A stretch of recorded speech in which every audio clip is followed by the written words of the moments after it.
정치권 관심 뉴스 짚어보는 포커스 나이트 시간입니다. 오늘은 임세은 더불어민주당 선임 부대변인, 정광재 동현정치연구소장 나오셨습니다. 어서 오십시오. 네, 안녕하세요.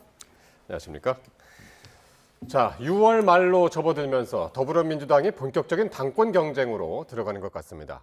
정청래 대표는 이르면 내일 대표직을 내려놓고 연임 도전을 공식화할 것으로 알려졌고요. 김민석 총리는 오늘 총리로서 마지막 기자회견을 열고 본격적인 당권 행보를 예고했습니다. 두 사람의 오늘 발언 먼저 듣고 말씀 나누겠습니다. 숟가락만한 보안 수사권이라도 주면 그 숟가락으로 칼을 만들어서 정권에게 언제 그 칼을 들이댈지 모를 일입니다. 보안 수사권에 티끌마저 없애야 된다라고 저는 생각합니다. 보안 수사권 완전 폐지가 정답입니다. 당정의 완벽한 이 일치와 협력, 이제 곧 당으로 돌아가면 그런 방향에서 당의 지지율을 회복하고 그것이 국정 지지율의 회복으로도 이어지고 국정 동력을 더 강화하는 방향으로 가도록 저는 전력을 다해야 되겠다는 책임감을 점점 더 강하게 느끼고 있습니다. 보안 수사권 폐지가 현 시점에서는 불가피하다는 생각을 가지고 있습니다. 자, 들으신 것처럼 정청래 대표와 김민석 총리가 오늘 공통적으로 한 얘기가 있습니다. 보안 수사권 폐지였는데 정 대표에 의해서 김 총리까지 보안 수사권 폐지가 불가피하다라는 입장을 밝혔습니다. 어떻게 들으셨나요?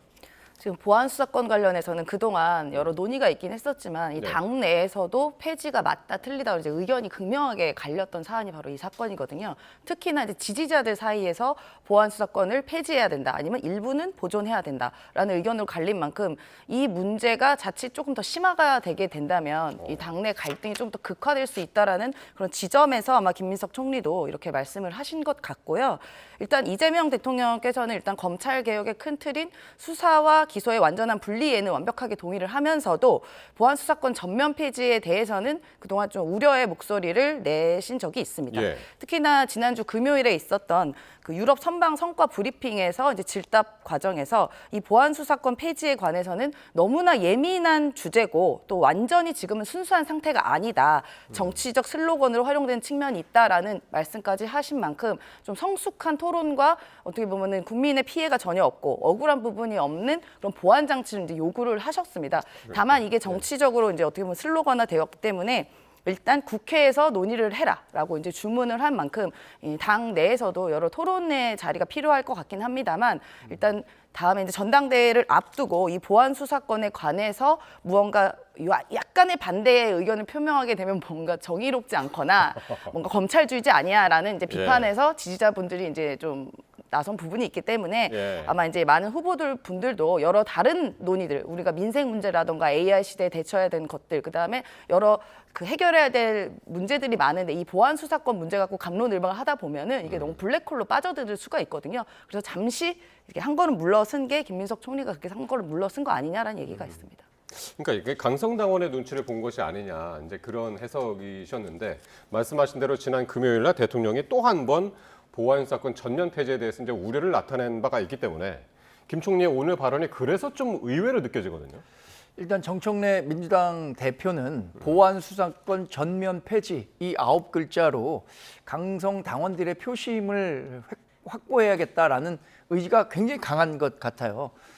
김민석 총리는 그동안에는 청와대와 보조를 맞추는 정도의 스탠스를 보였었는데 당장 급한 게 이번 8월 17일에 있는 당대표 선거다라고 생각하는 게 아닌가 싶습니다.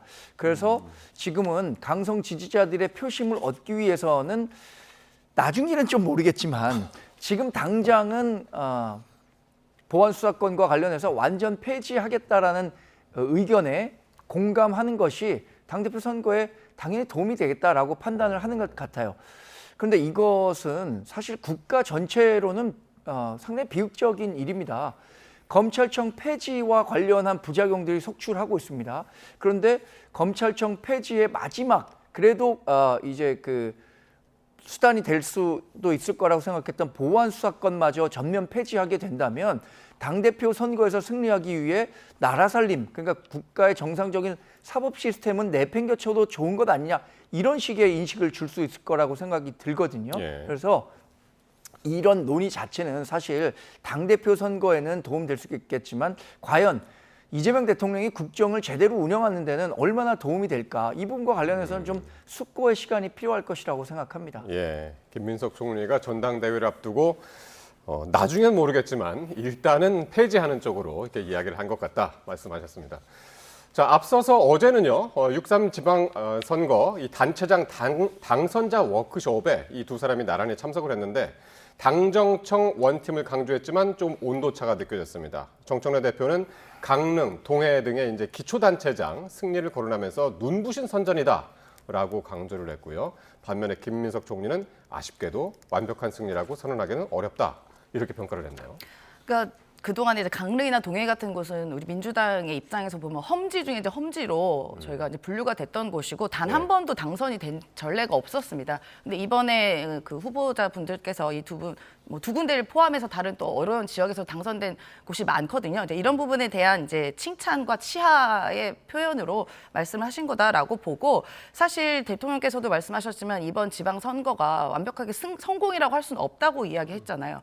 지지 말아야 할 곳을 졌다던가 아니면 예. 재보선 지역에서 저희가 의석수를 숫자상으로 일단 잃어버렸기 때문에 그런 부분에 있어서 저희가 굉장히 또 겸허한 자세로 좀 더 국민께 낮추는 자세로 보여줘야지 이걸 승리했습니다. 우리 너무 잘했습니다 하면 굉장히 오만해질 수도 있고 실제로 6.3 지방선거 이후에 저희 민주당 지지율 자체도 굉장히 하락하고 있는 상황이고 또 그거와 덧붙여서 민주당 지지율뿐만 아니라 대통령 국정운영 지지율까지 같이 내려가고 있는 상황인데 그걸 두고 이 선거가 승리했다라고 보여지면 국민께서 오만하다고 생각하지 않겠습니까? 그래서 이런 부분에 있어서 두 분의 입장 차이는 당대표는 당대표로서 또 출마자 어려운 지역에 출마한 분들께 격려는 하되 또 총리는 총리로서 국정 운영을 또 다뤘던 분이기 되니까 좀 네. 안정적인 어떻게 보면 평가를 하신 건 아닌가라고 생각합니다. 예, 어떻게 보셨나요?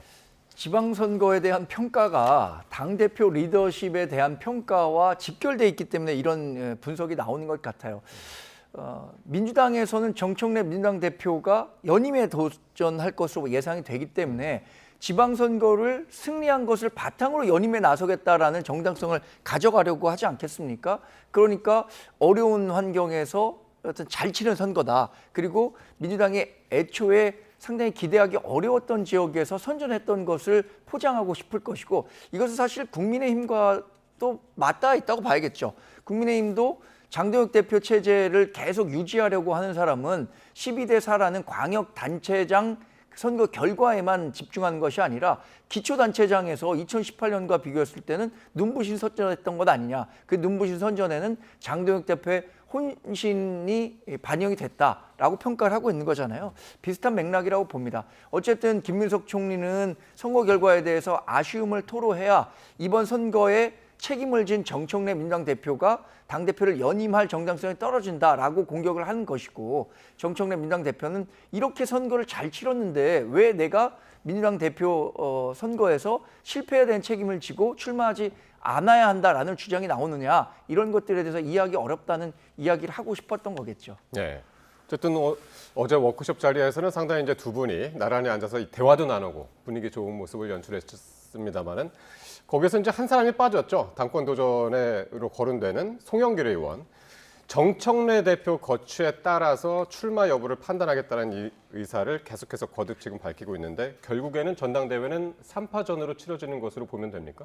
다른 나가신 분들도 또 계시다고 알고 있어서 그분들 들으면 좀 섭섭하실 것 같긴 한데 이제 아마 뭐 김용민 의원이라던가 예. 또 김병주 의원님 얘기까지 나오고 있거든요. 그래서 크게는 3파전이겠지만 이제 다른 후보군을 따지면 조금 더 넓게 갈 것 같고요. 지금 거론되시는 그 세 분의 후보 근데 모두 다 아직까지 출마 선언을 단 한 명도 하신 분이 없습니다. 아직까지는요.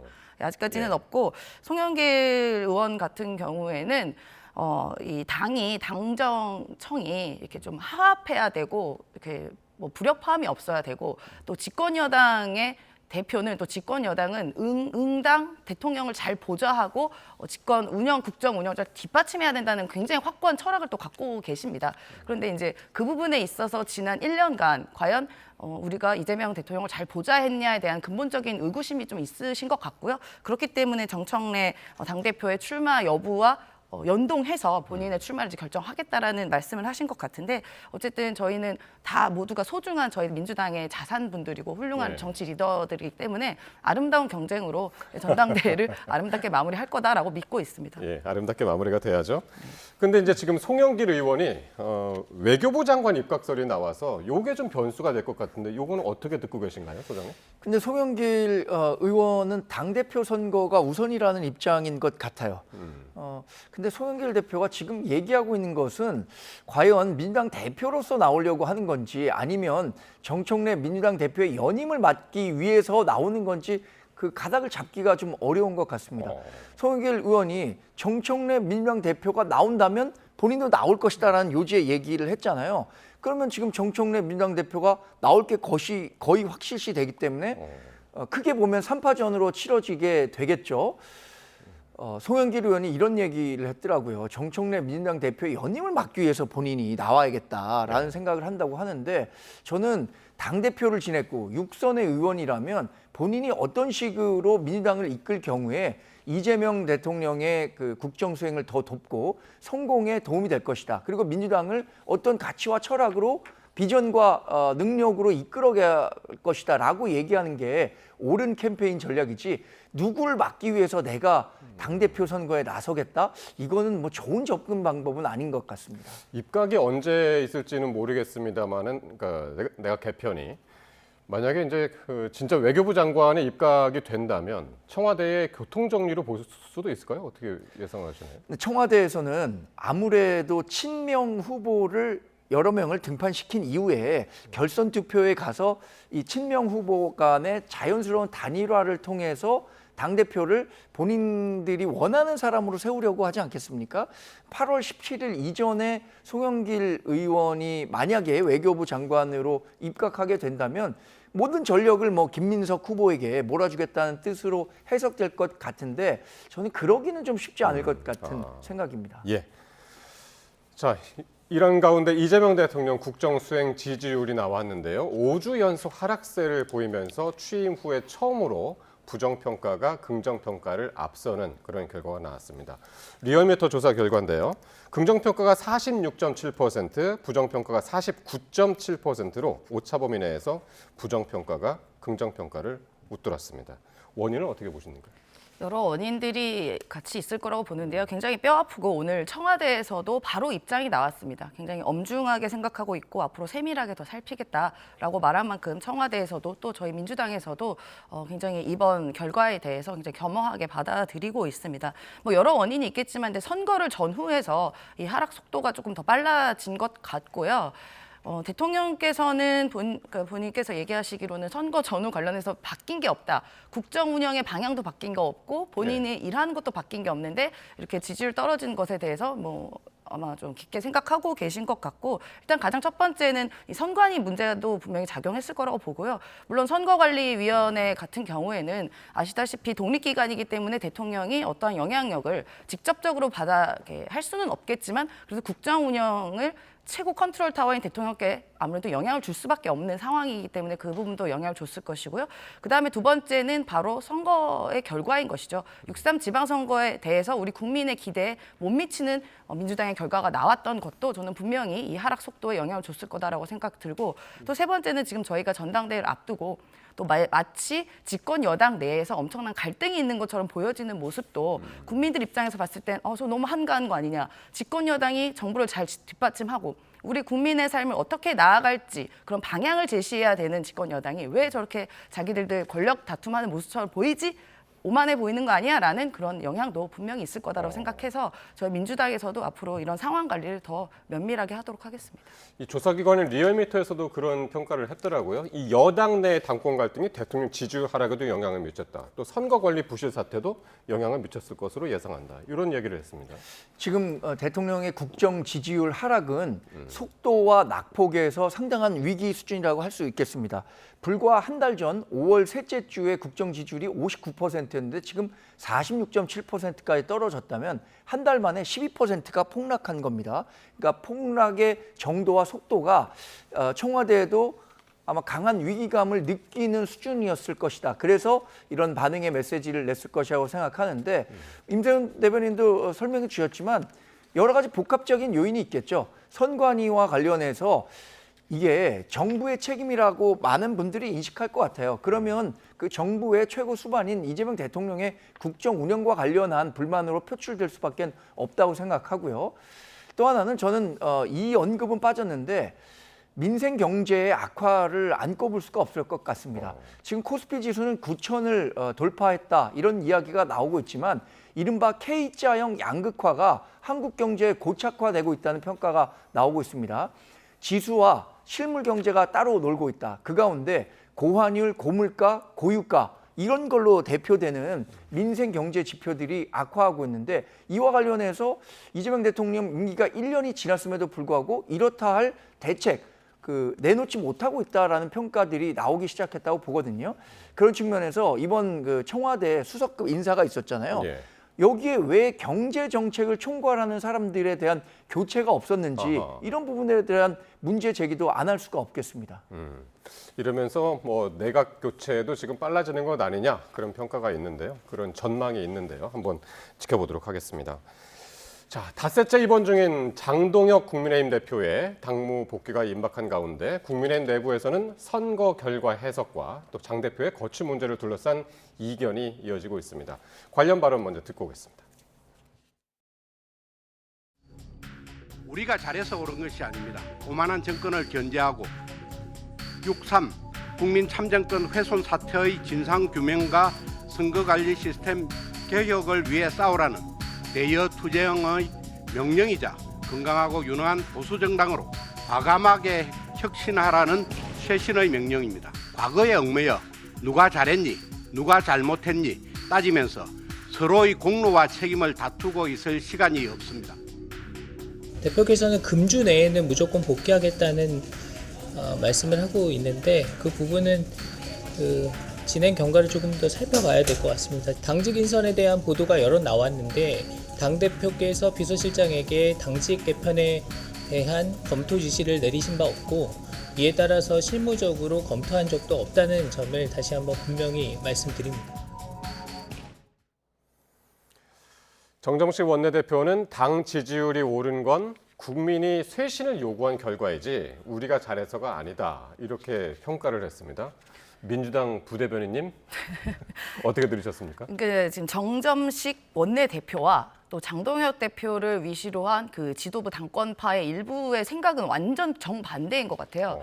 정점식 원내대표 같은 경우는 우리 국민의힘이 유능한 보수 정당으로 과감하게 혁신하라는 쇄신의 명령이다. 그리고 뭐 반성해야 되고 성찰해야 된다 이런 식의 반응을 보였는데 실제로 최근에 국민의힘에 나왔던 지방선거 관련된 결과 보고 같은 경우에는 굉장히 오만함을 보여주고 있습니다. 우리가 장동혁 대표가 전국을 잘 다니면서 뭐 선거를 했기 때문에 이겼다. 숫자상으로도 뭘 이겼다라고 하면서 굉장히 보기에 나쁘끄러울 정도로 본인들에 대한 칭찬 일색이었습니다. 예. 그다음에 이번에 있었던 선관위 문제에 관해서도 올림픽 공원에 있었던 청년들, 2030 청년 유권자들이 뜨거운 호응을 이끌었다. 저런 말을 어떻게 본인들이 할 수가 있는 것이죠? 저희 민주당이 이번 지방선거에 있어서 성공을 했다라고 말을 못하고 있지만 실제로 숫자상으로 보면 저희가 이긴 게 맞죠. 숫자상으로는. 근데 내용을 들여다보면 저희가 뭐 이겼다라고 그렇게 강하게 말씀을 못 드리는 거고 그러면 숫자상으로 봤을 때 국민의힘은 이긴 선거가 아니거든요. 근데 어떻게 저렇게 자화자찬을 하는지 이 정점식 원내대표와 지금 장동혁 대표 간의 의견 차이가 극명하게 있는 것 같습니다. 저는 사실 이번 선거 결과에 대한 장동혁 대표의 말을 보고 굉장히 웃기도 했는데 왜냐하면 이겼던 곳들 그러니까 의외로 선전하고 의외로 승리했던 곳은 대부분 곳이 장동혁 대표가 가지 않거나 못 갔거나 묻지 않은 곳이다라고 평가가 되고 있거든요. 이 부분에 대한 평가도 이루어지는 것이 공정하다라고 생각합니다.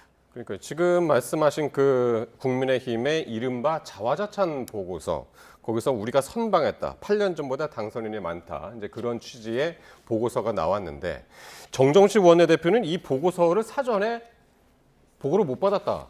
네. 상의도 안 했다. 이런 얘기를 하던데요.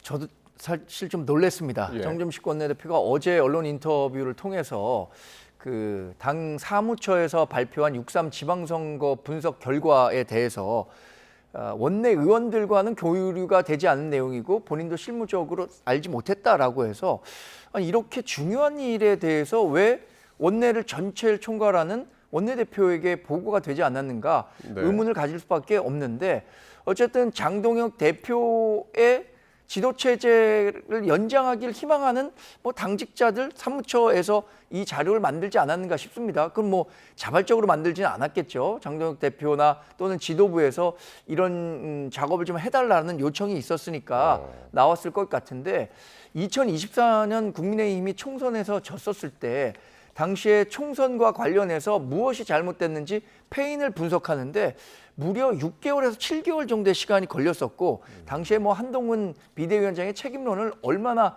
져야 하는지를 두고도 당내에서 굉장한 갑론을박이 있었는데 이렇게 짧은 시간 안에 6.3 지방선거에 대한 성과 분석표가 나왔다는 사실에 상당히 저도 놀랐습니다. 예. 근데 정점식 원내대표가 지금 민심과 관련해서 파악하는 부분은 최근에 원내대표가 돼서 다양한 사람들을 만나서인지는 모르겠습니다만 객관적인 정황들을 많이 얘기하고 계신 것 같아요. 정당 지지율과 관련해서도 전 항상 정당 지지율은 절대평가 성격과 상대평가 성격이 있다고 말씀드리는데 지금은 누가 뭐래도 상대평가 성격이 강한 거죠. 민주당이 이렇게 본인들의 당권 경쟁만 혈안이 돼서 싸우다 보니까 반대로 국민의힘에 대해서 좀 중도 진영에 있는 분들이 관심을 가져주는 거 아닌가 싶은데 우리가 더 이 좋은 정당이 되려면 절대평가에서도 확실히 민주당보다 좋은 점수를 받을 수 있는 정당이 돼야 하겠죠. 예. 어쨌든 지금 현재의 국민의힘 상황 그리고 6.3 지방선거에 대한 장동혁 대표하고 정정식 원내대표의 평가는 확연히 지금 다른 것 같습니다. 자, 이런 가운데 장동혁 대표가 복귀 후에 당직 개편에 나설 것이다라는 관측이 나오고 있는데 그런데 앞서 들으신 대로 박준태 비서실장은 지금 선을 긋고 있습니다. 이것도 소장께서 먼저 좀 그래서 분위기를 박준태 비서실장이 해주시죠. 그런 일 없었다라고 얘기하는 것이 최근에 뭐 당 내외에서 제기되고 있는 정책위 의장 인물난을 이렇게 좀 좋은 식으로 평가하기 위해서 한 이야기인지 아닌지는 뭐 확실히 말씀드릴 수는 없겠습니다만 당 내외에서 나오는 평가는 그런 것 같습니다. 어떤 자리, 이제 정책위 의장 자리가 비어 있고 사무총장도 뭐 교체한다는 이야기가 있는데 장동혁 대표가 당 대표직을 얼마나 오래 유지할지 모르는 상황에서 선뜻 그 지도부에 발을 담그는 것이 좋겠느냐라는 생각, 정치인이라면 누구나 한 번쯤 하지 않겠습니까?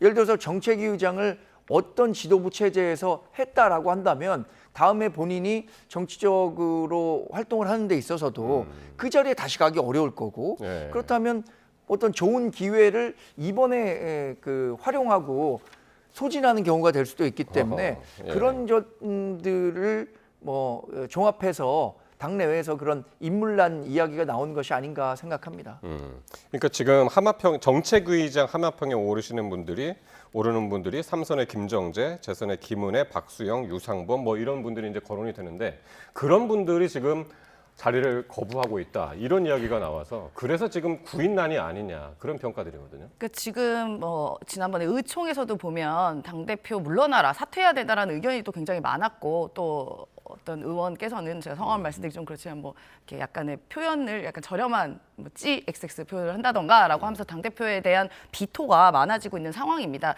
그럼 내년 2월이다, 뭐 몇 월이다. 그러니까 지금 장동혁 대표의 사퇴 시점을 계속 조율을 하고 있는 상황 같이 보이거든요. 그런 지점에서 장동혁 대표는 저는 물러날 가능성이 전혀 없다고 봅니다. 지금 장동혁 대표는 스스로 판단했을 때 아니 내가 왜 졌어? 선거가 끝나고 지지율이 이렇게 올라갔는데? 라는 평가와 더불어서 심지어 이제 재보궐선거에서 저희 민주당에는 굉장히 뼈아프지만 장동혁 대표 입장에서는 국민의힘이 의석이 3석이나 늘어난 거거든요. 그렇게 따지면은 본인이 사퇴해야 될 명분이 전혀 없는데 의원들은 자꾸 사퇴해야 하니까 이제 본인의 마음이 병이 생겨서 아프신지 모르겠지만 하여튼 그런 부분에 있어서 억울함이 좀 충분히 있는 것 같다라고 생각이 들고 계속 이 내용은 있겠지만 제가 국민의힘 당원 당규는 제대로 알지 못하지만 본인이 사퇴하지 않는 한 방법 없는 거 아니겠습니까? 그래서 이 정 원내대표가 오늘 뭐라고 했냐면요. 한 언론과의 인터뷰에서 장 대표의 거취 논쟁이 내년 2월까지 갈 수 있겠느냐. 내년 2월 얘기가 요즘 많이 나오잖아요. 네. 근데 그때까지 갈 수 있을까? 좀 더 빨리 매듭 짓겠다는 얘기인가요? 어제 언론 인터뷰에서 나온 이야기인데 예. 왜 2월인가? 뭐 여러 스토리를 좀 말씀드리자면 앞으로 그 당대표를 새로 뽑는데 6개월의 잔여 임기가 남아있지 않으면 당대표 선거를 그 보궐까지만 하게 되고요. 그 이후의 기간이 남게 되면 정상적으로 2년 임기가 보장된 당대표 선거를 하게 된다는 거예요. 네. 그래서 내년 2월이면 원래 당대표가 임기가 보장된 게 8월이니까 이런 이야기가 나오고 있는 거죠. 정점식 원내대표가 아까 말씀드린 것처럼 최근에 원내대표가 됐기 때문에 다양한 원내 의견들을 청취하고 있는 것 같아요. 지난번에 의총에서도 장 대표의 거취와 관련해서 사퇴해야 한다라고 얘기하는 분들이 훨씬 더 많았다는 것은 이미 확인이 된 겁니다. 근데 그게 장 대표를 완전히 끌어내릴 수 있을 정도로 압도적인 숫자가 되지 못하다 보니까 지금은 소강 상태가 돼 있는 셈이죠. 이런 소강 상태가 당분간 지속되겠지만 그렇다고 내년 2월까지 장동 대표가 대표직을 수행하는 것이 국민의힘이 2028년 총선을 준비하는데 도움이 되겠느냐. 그런 문제의식을 정점식 원내대표도 갖고 있는 것 같아요. 뭐 그렇다면 저는 뭐 예상해 보건대 지금 선거 무효 소청이 진행 중이잖아요. 이거는 장동혁 대표가 중심으로 해서 이루어지는 소청인데 이거 선관위가 받아들일 가능성이 거의 없다고 봅니다. 그러면 그때 한 2달 정도 지나서 받아들여지지 않았을 때 다시 한번 장동혁 대표의 책임론이 원내 의원들을 중심으로 나올 수 있지 않을까 이렇게 예상하는 분들도 있고 저도 그런 생각을 갖고 있습니다. 예, 어쨌든 그 정점식 정책위의장이었었죠. 네. 예, 같은 이제 당권이었습니다만 확연히 지금 의사는 다른 것 같습니다. 자, 이런 가운데 한동훈 의원의 이제 복당 얘기를 안 할 수가 없는데 지금 한동훈 의원이 오늘 당선 뒤에 1호 법안으로 선관위 관련 법안을 발의를 했습니다. 감사원법 개정안인데, 그러니까 감사원이 선관위 감사도 이제 가능하게 하는 그런 법안을 발의했습니다. 그런데 여기에 당권파나 친윤계로 분류되는 의원들이 함께 이름을 올려서 눈길을 끌었습니다. 이건 어떻게 보셨습니까? 저도 친한계뿐만 아니라 친윤계까지 이렇게 함께 올린 걸 보고 좀 놀라웠는데요.